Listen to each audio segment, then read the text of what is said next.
fill in.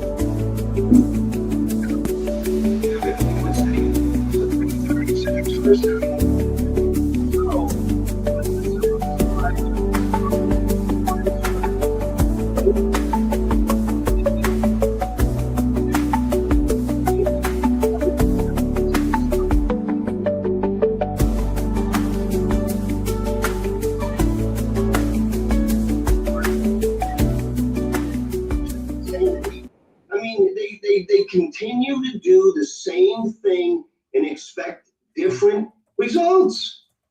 Exactly. It's unbelievable. Okay, so it's the technology is now bringing technology to automate it so you don't have all of these friction points, so you can allow people to do their jobs and not be held hostage by a blue screen. It's But who's crazy. watching? But two things. One, who's watching what's being automated and who's ordering that? And we got unbelievable people on tonight. Christian, Sandy, Mike Larkin. But Tony sometimes has to jump off. He has sometimes has a Bible study thing on Wednesdays. Tone, do you jump off early? Yeah, but I got 20 minutes. You mind if I chime in? No, I thought it was curling. I thought he was learning curling. Oh no, I'm meeting up with my friends who are believers just like me. So we're having a great time. Hey, let me jump in and kind of back this up. I always like to back up.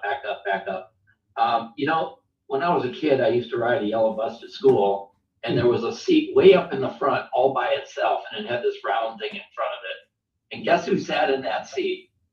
Anybody? The bus driver. And the passengers, they all sat in the seats in the back. So I always made sure we had the right people in the right seats. Otherwise, I wasn't getting on that bus. If I got on that bus and there was a kindergartner sitting in the driver's seat, guess what? I ain't getting on that bus. So the issue, if we back up the bus, the issue is we have the wrong people doing the wrong jobs. And then we expect them to be able to do the job right. There are different personality types. There are different skill sets. Some people are really good at attention to detail, and other people are like tornadoes, and they could care less. I call those people deal makers. The people who are good at attention to detail, I call them administrators. And what we've tried to do is turn a bunch of deal makers, Tasmanian devils, into administrators. And then we try to figure out, why can't these people get it right? It's not their nature. Wrong person in the wrong seat on the wrong bus is a recipe for disaster. And that's why we continue to have this disaster. That's all I got. You're not only are you right, Tony, but everyone knows Tasmanian devil should be made into a recruiter and trainer because you got one sitting in front of you. Well said, Tony. Yeah, Well said. I mean, turning a salesperson into a data entry technician is probably a mistake, right? You're probably not going to get great results there. Hey, let me think about that one, Ian. No, you're right. Hey, we got Sandy has rejoined us after being out for 2 weeks. It was so nice to see you at NADA, Sam. What are your thoughts on this? You're HR. You got a hell of an HR background, so I'm sure you've seen data that went sideways and upside down and made you crazy. Well, hi everybody. It's good to see you. And yes, it was really great to see a few of you at NADA. Some of you I missed. Yeah. And Alec, thanks for reminding me about the Black Stallion and I like the third book about the Chickateague, the ponies that are on Chickateague Island. Is like the third book in that series. Anyway, they were like my favorite books when I was a kid. So when we're talking about paperwork and, yes, I probably would be in the administrator category, Tony, because one thing I've discovered about myself is that I'm not a salesperson, right? I just am not. That's been my big revelation this last year. And so I'm, leaning back into who I am. And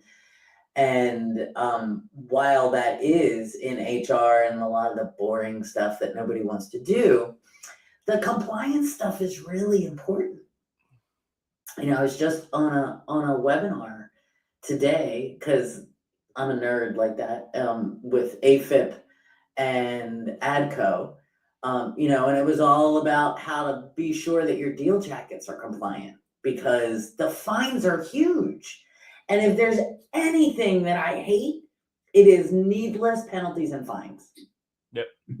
Right? Because of, so I came in like a couple minutes late, and yeah, I think that we can build systems where, Tony, I forget what you called them, the whirlwinds, the tornadoes, the Tasmanian devil. Tasmanian devils. That, do you see where the whirlwind's coming up? So where they can do their thing, but then we also have backup systems. We have the technology now, right? There is technology for all of this. And I think you all were talking about CRMs at first. Yep. Yeah. And I think technology is hopefully making that easier too.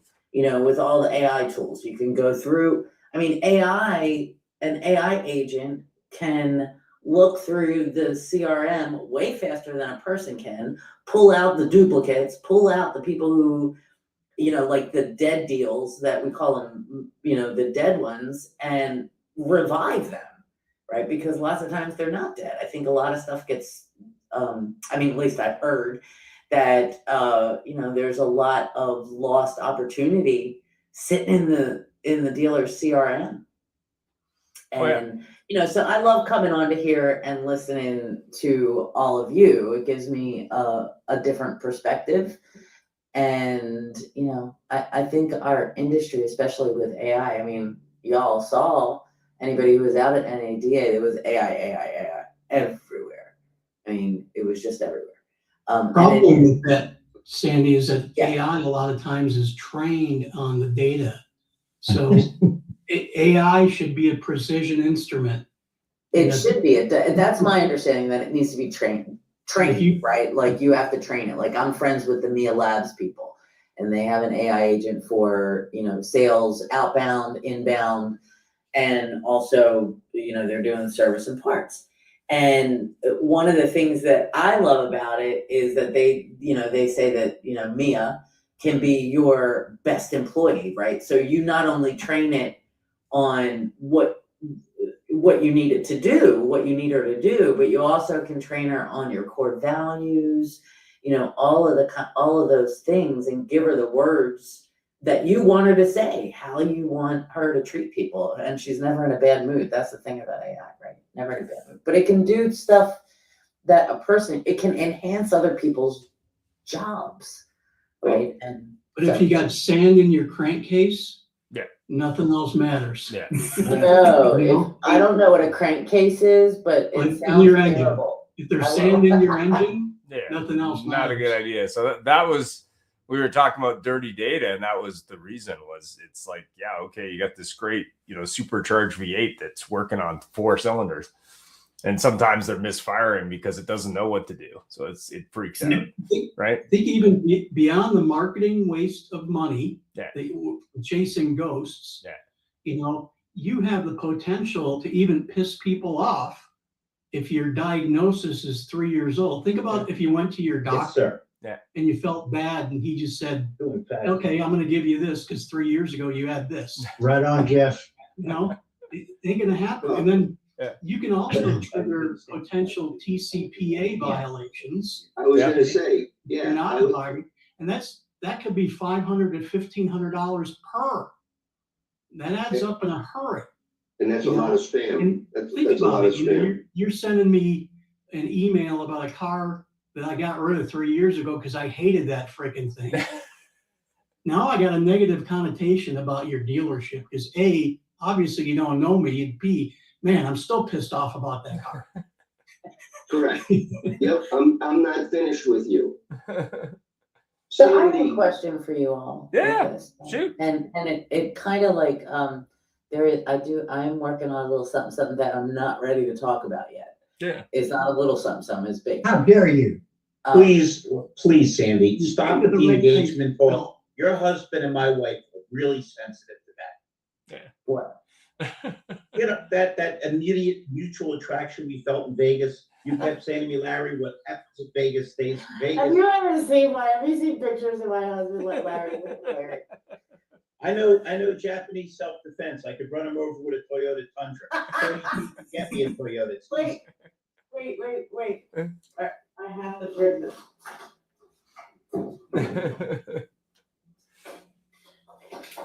This is my husband, and Wow. he pretty much looks the same while he was training for the Olympics. Wow. What year? Well, I was gonna say, what He year? looks like Larry. He was Tell in, him, tell him, tell him. he was I'm in not the intimidated. 200. He was in the 2004 Olympics. Oh, okay. Tell him I'm not intimidated, and if he has any problem with our mutual affection, just tell him my name is Gary Silman. He can look me up. So he's off right now training 3 kids. In Hey, boxing. Garrett, discretion is the better part of valor, you know? So, but wait, here's my question, right? So you know that I'm all concerned about how our industry is going to attract emerging talent, right? Younger generations, especially. And so, but how are we, and how is anybody using, because we're talking about the sand in the engine, right? Like, yeah, diagnosing Yep. the problems, right? How are we taking, and are we using the technology that we have to make it a quicker, better path for, let's just talk about technicians, right? For a lube tech to get to master tech, because it takes like 7 years, right? Before some lube tech, who, it shouldn't take that long. 2 to 3. That's what it should be, Alec, but It depends on your dealership, your shop foreman, and what the drive is. If you're coming out of a VOTEC program, you go into a good apprenticeship program with a quick lane, you get adopted in within 6 months into an apprenticeship or a year, and you have a 1-year apprenticeship where you aren't flagging anything, but you're doing whatever the master tech teaches you. And then you have a looser apprenticeship for the next 6 months. it should be While you're going to school. for It should take you about 2 to 3 years. and I talked to actually at the show a girl that I'm getting ready. I need to call her. Her name is Portia. She did it in 18 months, and it depends on the manufacturer too. Like Depends on the Ford, manufacturer. It depends. A bunch of depends on the manufacturer. It also really strongly depends on which shop you go into, because if you don't have a strong advocate as far as the shop foreman, as far as part of his pay is tacked to how much new talent is he driving into the shop and doesn't retain. Because Right. the shop foreman isn't a good foreman.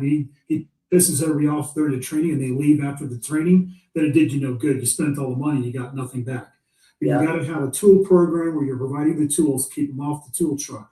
You got to provide them with the school early. You got to have them going to school. But I always tell people when they're coming in, your attitude is more important to me than your aptitude. But your attitude and your aptitude is 100% on you, and your biggest ability is your availability. So, Alec, I think you're 100% right. And I've talked to a few service managers. It's interesting because the ones who I've reached out to 30, let's say 30, right? Yeah. And 3 I talked to.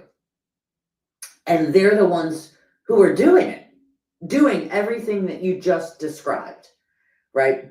But the vast majority aren't doing that, it. right? So, And the because reason why I'm big passionate about it is my first one where I was able to implement the program.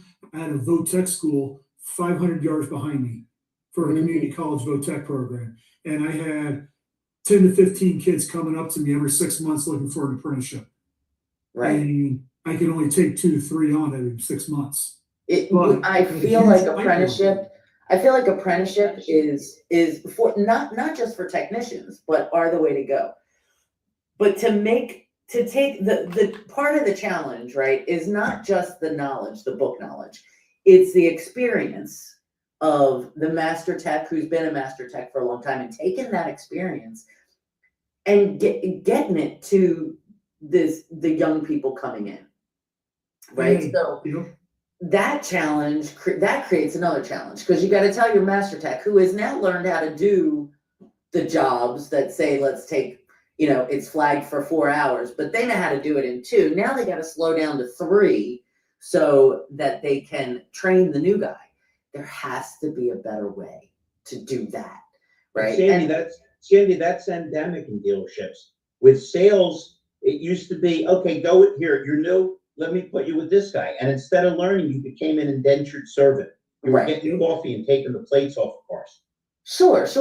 I think that in service, it becomes a different kind of challenge, right?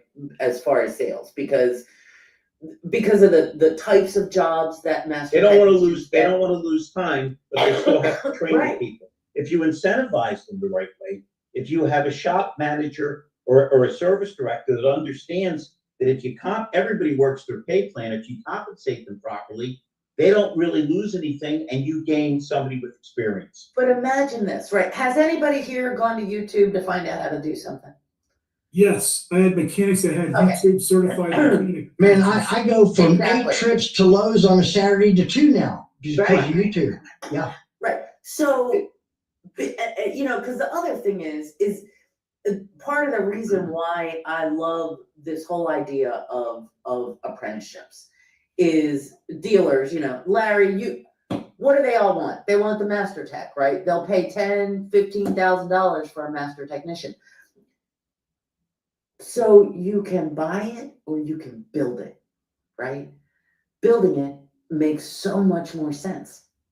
As the culture speak, Tim. Yeah, so y'all just wait a couple more months because I'm working with somebody who's brilliant and we're gonna figure this out.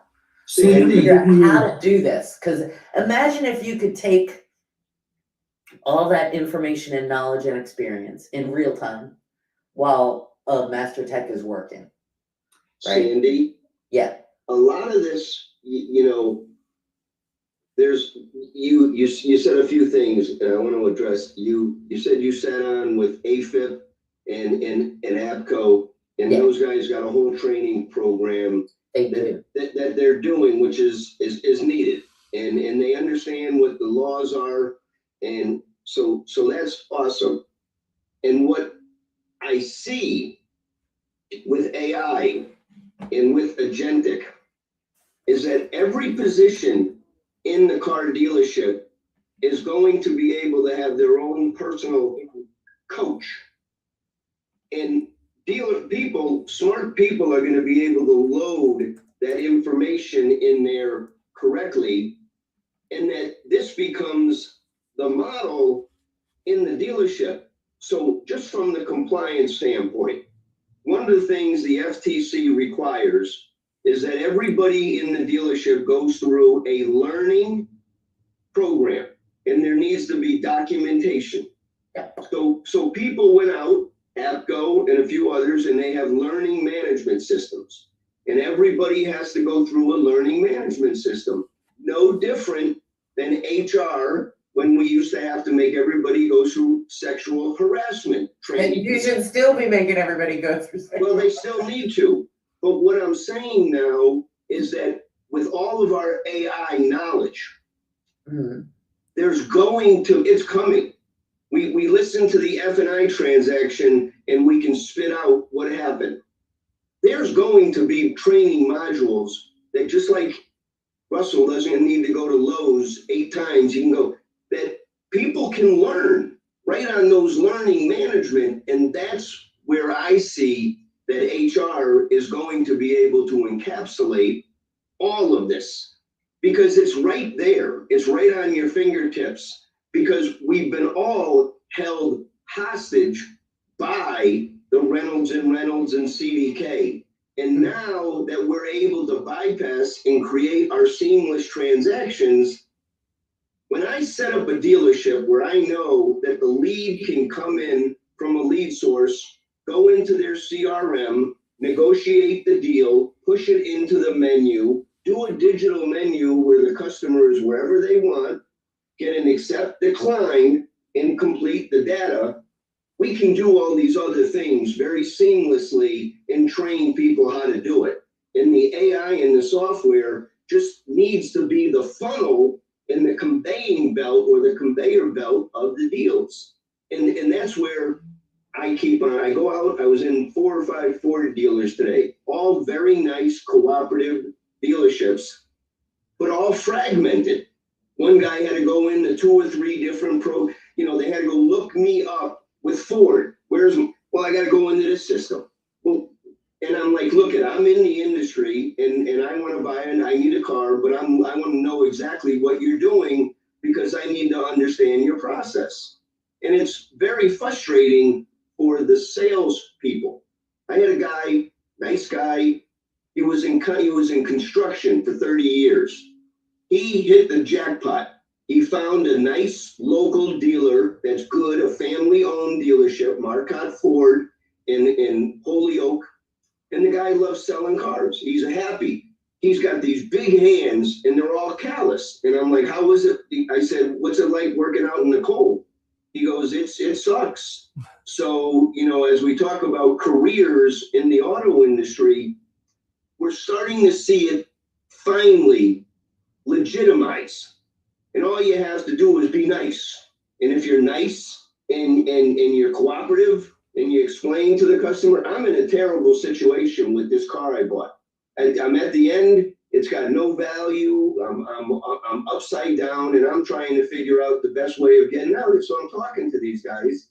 And once you have your systems in place, which has been fragmented forever, you get those in line. That's why I see Doug Reed. He's on here, and that's why they're successful, is because following the bouncing ball and train on that. So I do see a bright future for the dealers that want to learn. They're going to add all this stuff that we're talking about, but we're still going to have the negative people that just don't want to see anything different, and they're going to still do whatever they do.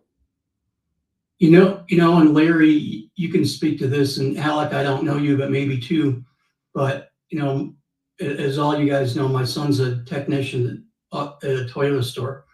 And, a lot of the certifications, Sandy, is book work. You know what? And as much as Russell and I can go to YouTube and say, that's what I need, I got to go get the part, it's not putting grease under our fingernails. Right? A book isn't doing that. So I don't know if you can remove that, master tech from the leading position. I'd like to hear what you guys think about that. Interesting. I remember working at I think it was an Audi store when I worked for DealerFX years ago. And they had the most beautiful service department that I've ever seen from a technology point of view, but even in the back end. And they had a master tech that had serviced German cars for 20 years. And they had a bunch of junior techs who were, following the process and plugging into the computer and seeing what's good. And then they'd fail. And he'd say, well, you could have just asked me, man. Like, you're chasing the wrong dragon. Like, that's not going to fix the problem. Like, I've been fixing these things for 30 years. So part of it is training. But part of it is the head office is saying, okay, we're going to train them how to use technology to fix these problems with a mechanical device instead of common sense that maybe the technology isn't always the answer.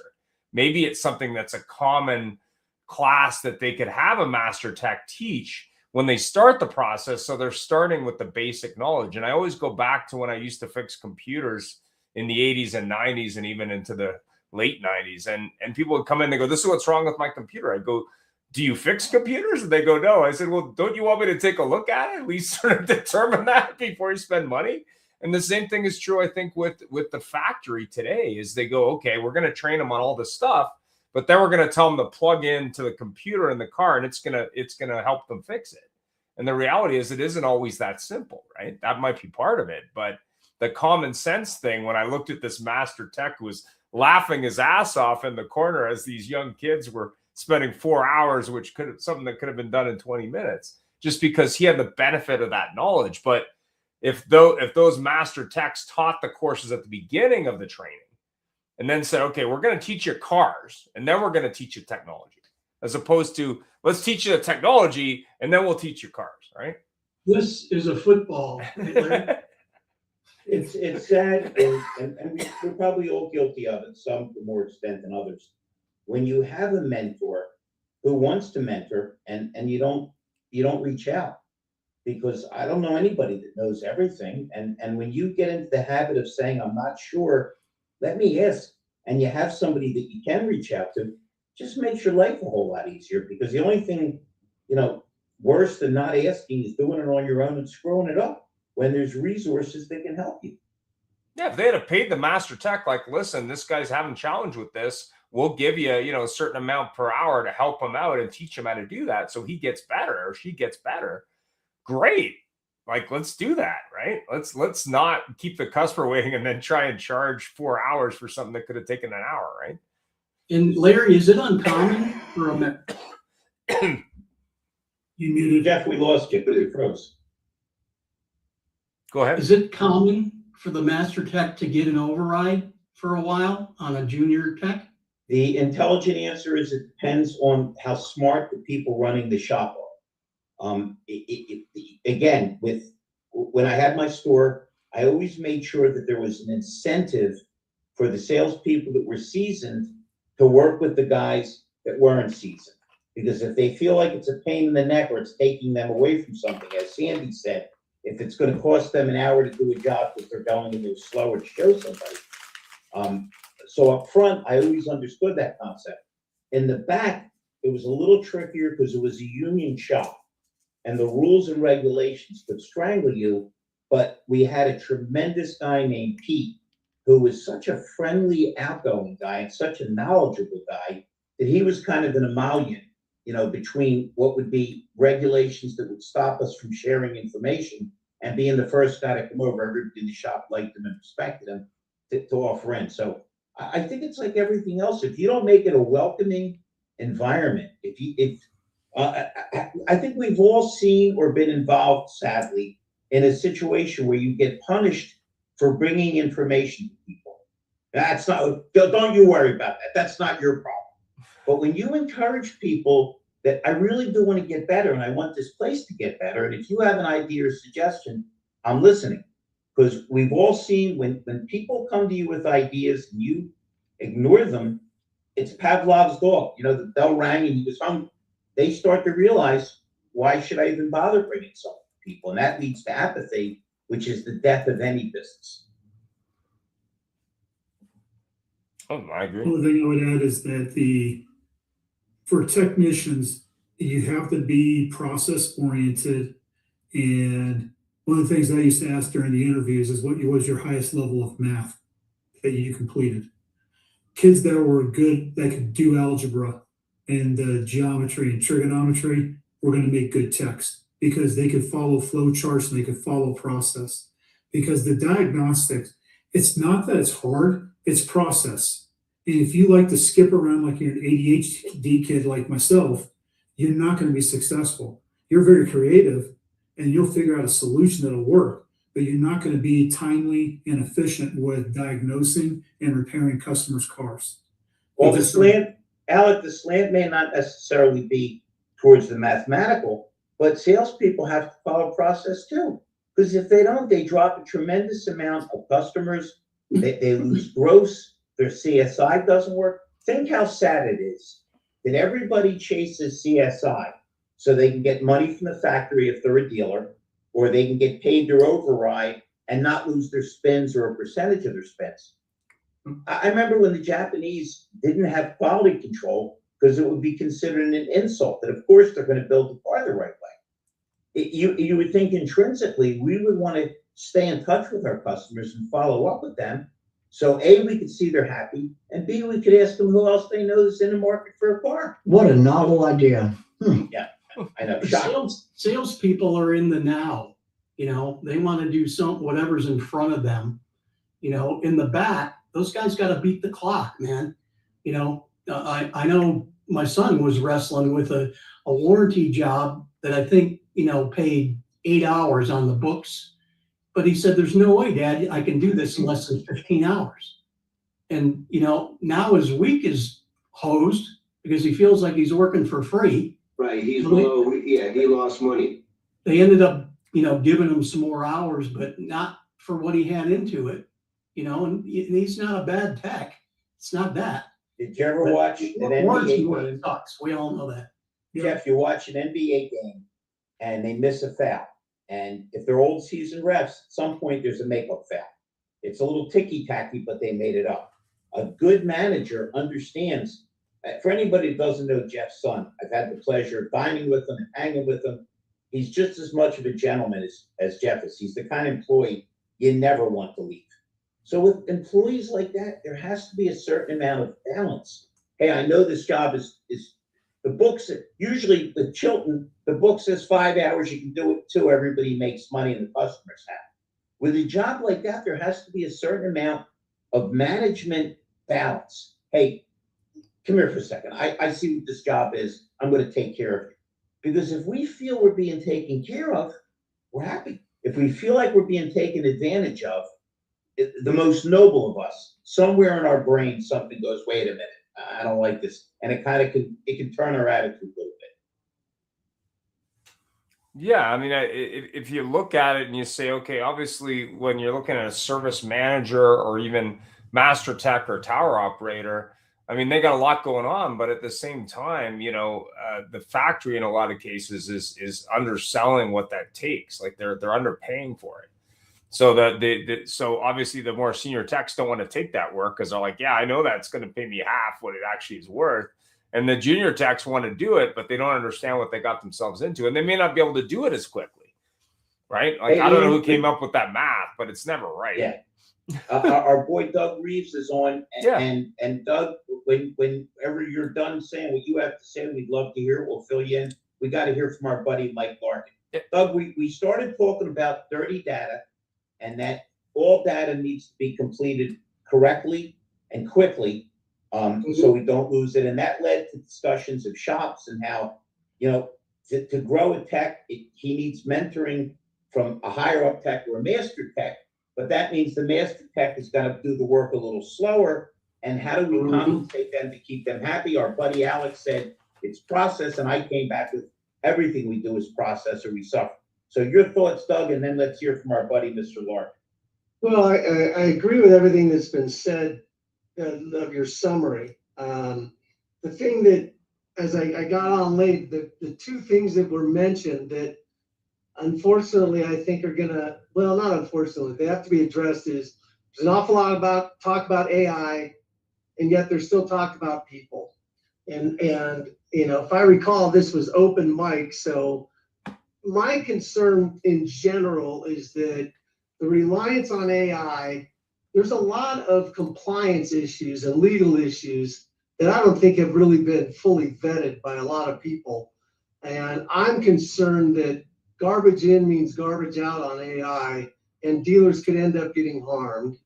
And the other thing that bothers me is, I mean, for all the good that AI could do, that's the downside that I see. But the other thing that I keep coming back to, and you guys touched on it, is in the end, it's a people business. And I hope that we don't get so automated that we forget about that. Because to me, that is the basis of all success. Technology or no technology, I've got to have people. And that's just what I was thinking as I was hopping on this evening. I'd like to just finish that if I could, Mike, if you don't mind, before you jump in. If you can't make an equation with your AI that makes 1 and 1 equal 3, 1 being the human and the AI equal 3, then you shouldn't do it. Yeah, and I think that depending on the inputs, I mean, I heard, Sandy talking about HR and AI and all of that. And I'm like, boy, if you get some bad AI that people are relying on, that turns out it could open up an HR nightmare because of something that's wrong. Man, the liability is huge. I mean, I spoke to the head of compliance for a huge group, and I was talking to her about AI, and she was just like, yeah, people, she goes, my department is really concerned about this. And people seem to be charging onward without thinking about all of that side. And I think it's something that needs to be paid attention to. Hey, Sam, hold on. We have a rare visit from America's favorite volunteer firefighter, Joe Jackson. Joe, always a pleasure to have you on, man. Great seeing you in Vegas. We started off talking about dirty data, and now we morphed into talking about techs and salespeople and process. Right all on. this, but No, if we you are really- solving all the world's problems here tonight. Yeah, there We you can go. talk about dirty martinis if you want, Joe. I'm glad I made it. Oh, wait. Can you hear me? You're good. Oh, we can see you in here, yeah. All right. Joe, by the way, are you, excuse me for cross-marrying everybody. Myself, Mr. Larkin, and Mr. Silman have a little show every Friday at 3 p.m. And I know we were trying to get you on this week to promote the fabulous things you do and the quality of the person you are. Are you good for this Friday, Joe? Yeah. Good. Let's do it. Okay. All right. So Joe, It'll be snowing in Connecticut though. All right. I don't know about New Jersey. We'll see. It's been snowing Well, we're getting snow on Monday. Monday. Oh, boy. Yeah, Okay. at least it's not Sunday. It's been Sunday every week. Damn it, we're getting sunshine and 80 degrees. What can I say? Joe, let Poor guy. Russell. Mike, hold on. We're gonna get to you for a big chunk. You've been so patient.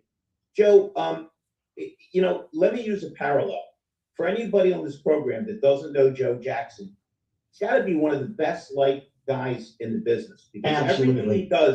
everything he does, he's not looking for like a comeback. He's just nice to everybody. But he's got two interesting things that I'd like to discuss. The first thought is the reason we should love firemen and police is they rush in when everybody else is rushing the hell out. And while that takes an act of bravery, all right, I'm not looking to run into a building that's on fire like he would, but think about the fact, the life lesson of being willing to go somewhere. This sounds a little bit like an offshoot from what Russell says, where you're willing to do the things that other people aren't willing to do. And I bet you it helps you with the advertising and everything else, Joe, because once you conquer the fear of they won't do it, but I will, maybe it's a little easier to talk to dealers because I think we all agree you may not believe in ghosts after reading a Stephen King book, but you believe in ghosts after talking to dealers because the deal's all done and all of a sudden they vaporize. So Joe, correlate running into a building where everybody else is running out and dealing with people trying to convince you that you have the key to the advertising, which by the way, he does. And I'm just giving you a lot of runway here, my brother. No, hey, look, I appreciate it. Yeah, you know what? I never really thought of it that way, but I guess when I think about it, I mean, look, I'm not saving the world with the advertising. Like it's one of these things. I guess. Wait a minute. We lost Thorstad, so I'll be the Jewish guy. Will be the guy in church. I believe the Bible alludes to save one soul is to save the world. There you go. I like it. I just. Hold on. Let me get Sandy Zanino to pass the collection plate. That was very profound. Let's get some money in here, damn it. Go ahead, Joe. Yeah, look, I'm just trying to do my best and do what I can. But yeah, it's like, sorry, I just parked. Okay, I'm sorry, I was a little distracted. But that's a harsh light. I just said you run into wait a minute. I just said you run into burning buildings. Now you're scared by a street light. You blew all your thread there, Jackson. I feel like I'm being interrogated here. Yeah. I feel like with what I do, I'm not looking to run into any burning buildings. If it can be avoided, and I am afraid of heights. I guess you could say, well, it's not the height; it's the sudden stop at the end. But I don't like that stuff. But it sort of helps me, I guess, too, to kind of conquer my fears, and that's like one of the things that every time it's not something I really want to do, but I do it because there's a lot of it's rewarding when you walk into these situations and there are people there who are just looking for help, and they're concerned, and even if it's a false alarm, a seal alarm in the middle of the night, you can walk through and let them know that everything's okay. It's again, it's a satisfying feeling, and I get the same feeling with dealers where it's the same thing. I walk in and sometimes they don't know, or they think they know, but they don't necessarily know. And I can point out a few things that they haven't thought about, or show them the way of what other guys are doing that I think will be successful for them. And there's some, relief there. So that's kind of what I love doing. And I'm happy I get to do it in, my free time, my personal time, and in my professional life too. And I think it's been said before that one of the definitions of courage is not to not be afraid. It's to reply and apply even when you are afraid. To say, I know this has bothered me, but I'm still going to do it. Yeah, totally. It's and I don't know if I got it from Ben Stock years ago. And I always try to tell my kids, I try to tell whoever will listen. It's like a bad review, like you get a good experience, and you tell one or two people you have a bad experience, you tell anybody who listen. But I just remember it was kind of the story about the buffalo and what the buffalo does. The buffalo, be the buffalo, run into the storm. Like the buffalo, when a storm is coming, he doesn't run the other way. He runs into it because he knows that when he's going to get to the other side quicker, the storm's going to pass over him. He's going to be running the other way, and it'll minimize his time in that storm. Where a cow runs away from the storm and he wallows in it and he just prolongs his suffering. So I think with anything that you're dealing with in life, just tackle it head on. And I always try to remind myself, be the Right buffalo. on, I have man. those scared moments or things I'm thinking about that I don't necessarily want to do. It's like, all right, just be the buffalo. Let's do it. And 99% of the things that we worry about never come to pass. They're not as bad as we think they're going to be. By the way, Joe, for the record, if it's Jewish buffalo, their mom makes them wear a raincoat and they run into the storm. Hey, and another one is, I'm glad you didn't do the bull story. What's that? The big bull and the little bull. I don't think it would have been. No. We're trying to stay PG. Family show. Mr. Larkin. Hey, Joe, that was excellent, though. I thought that was great. Oh, thank you. Mr. Thank Larkin. you so much.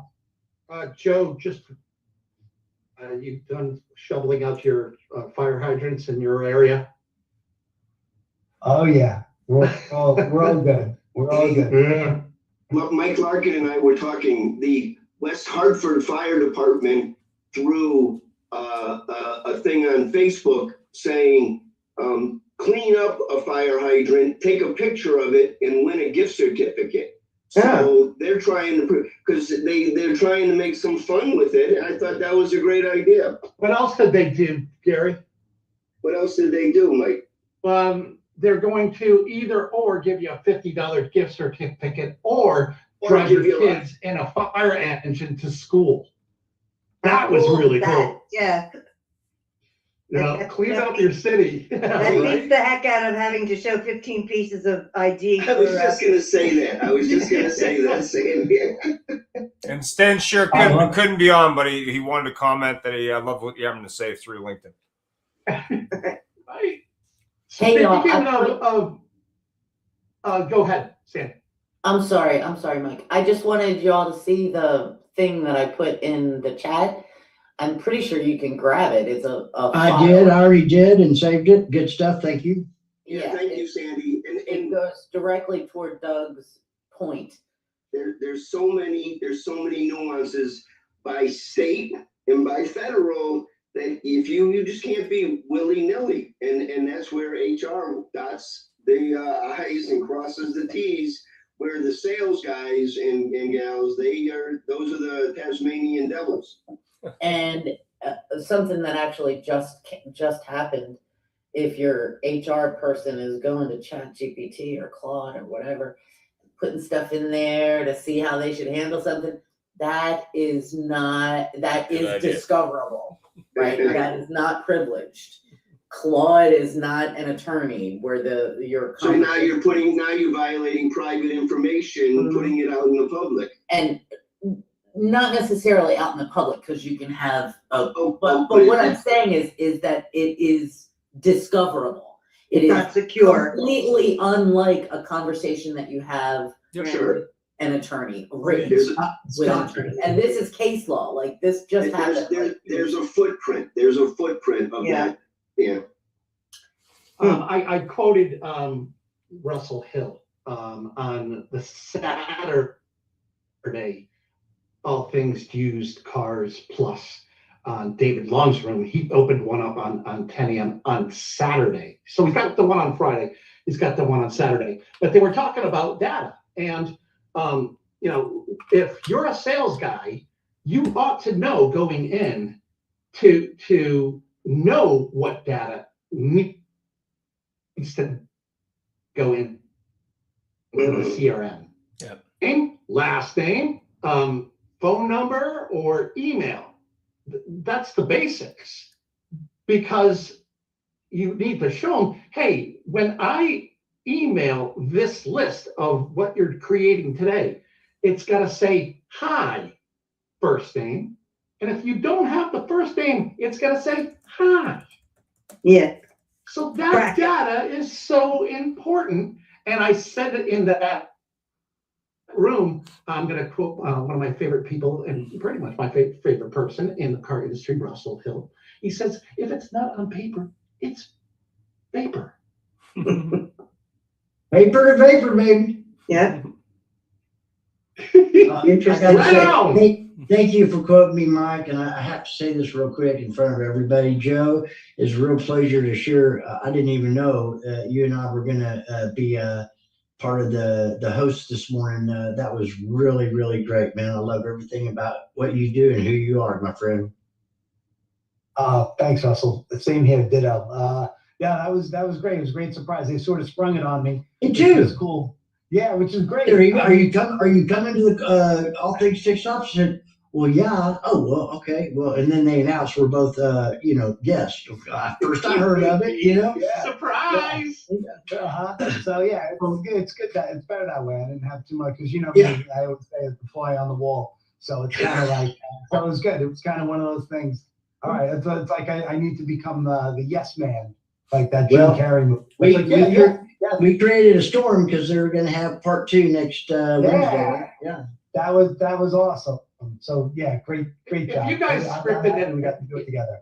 If you guys scripted it out, it would suck.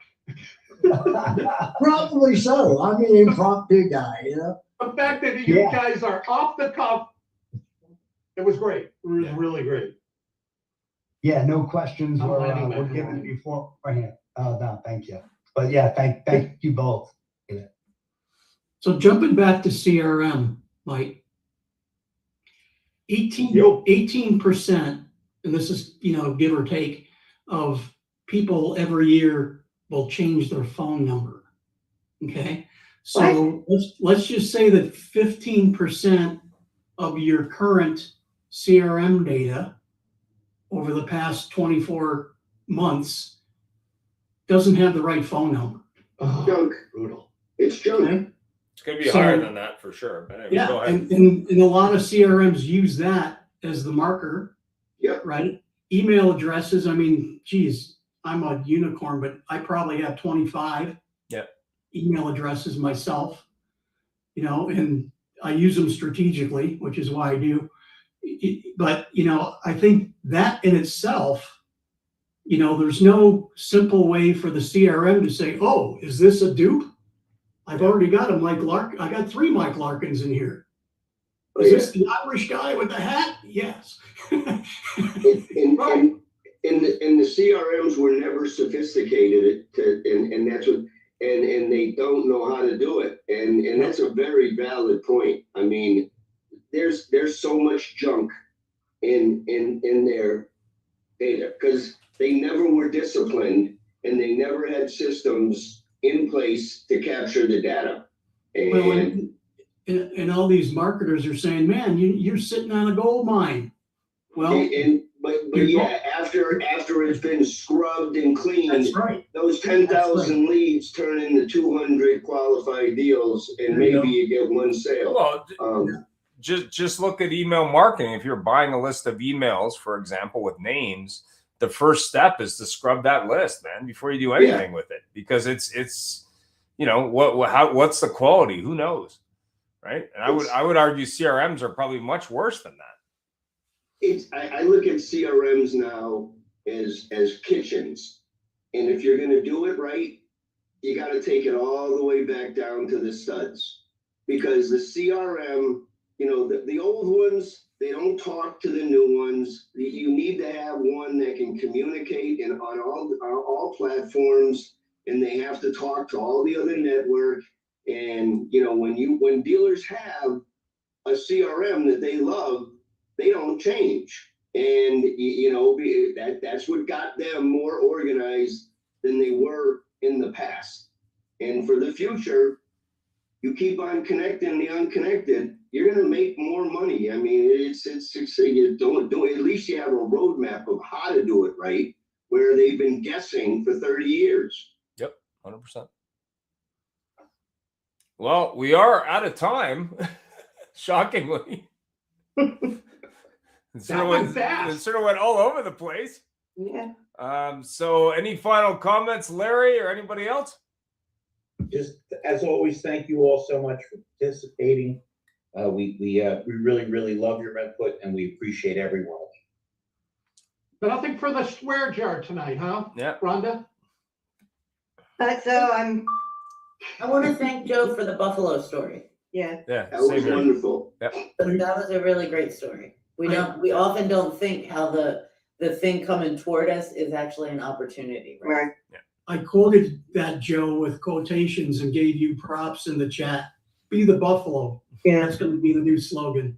I like that. Now we're gonna make T-shirts. Come back next week, Joe. I don't know. I like It'll have a Gary's little history. fire on it,